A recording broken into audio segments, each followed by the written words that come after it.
జెసి, ఈ జ్యోతి వాళ్ళు వెజిటేరియన్స్ కదా, వాళ్ళు చికెన్ తినరు కదా, మరి అలా ఆయనకి చికెన్ గునియా ఎందుకు వచ్చిందంటావు?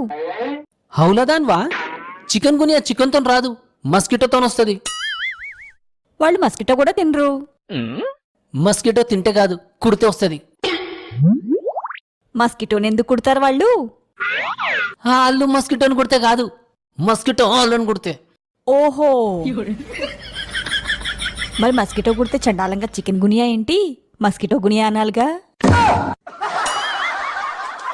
అర్థమైంది. పొద్దున నువ్వు పైసలు అడితే ఇయ్యలేదనే కదా ఈ సైకో పనులు. ఇక బట్టి తీసుకో. రేపు మలేరియా గురించి అడుగుతా.